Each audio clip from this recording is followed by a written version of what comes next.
Find the discounted percentage when MP is equal to 625 and SP is equal to 562.50. Discount നമ്മൾ ആദ്യം കണ്ടുപിടിക്കുക. എപ്പോഴും നമുക്ക് ഡിസ്കൗണ്ട് പെർസെൻറ്റേജ് മാത്രമല്ലേ അറിയുള്ളൂ. ഡിസ്കൗണ്ട് എന്ന് പറഞ്ഞാൽ എന്താ? MP minus SP. MP എത്രയാണ്? 625 മൈനസ് SP എത്രയാണ്? 562.50. നമ്മൾ സബ്ട്രാക്ട് ചെയ്യാം. 625 അതിനകത്ത് നിന്ന് 562.50. സാധാരണ പോലെ തന്നെ നമ്മൾ സബ്ട്രാക്ട് ചെയ്തിട്ട് ഇതിൻ്റെ ആൻസർ കണ്ടുപിടിക്കുക.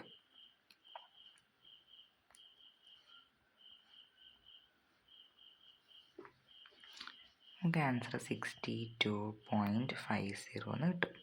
ഇതാണ് എന്ത്? എൻ്റെ ഡിസ്കൗണ്ട്. ഇനി നമുക്ക് എന്താണ് എടുക്കേണ്ടത്? ഡിസ്കൗണ്ട് പെർസെൻറ്റേജാണ്. Discount percentage is equal to discount by MP into 100. Substitute ചെയ്യാം. ഡിസ്കൗണ്ട് പെർസെൻറ്റേജ് നമുക്ക് കണ്ടുപിടിക്കണ്ടേ? ഡിസ്കൗണ്ട് നമുക്ക് എത്രയാണ് കിട്ടി? 62.50 ബൈ നമ്മുടെ MP എത്രയായിരുന്നു? 625 ഇൻറ്റു 100.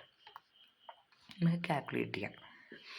അപ്പോൾ എയ്തർ ഇത് രണ്ടും എനിക്ക് ക്യാൻസൽ ചെയ്തിട്ട് ചെയ്യാം, അല്ലെങ്കിൽ ഡയറക്റ്റ് മൾട്ടിപ്ലൈ ചെയ്ത് എനിക്ക് പോയിൻ്റ് പോകും.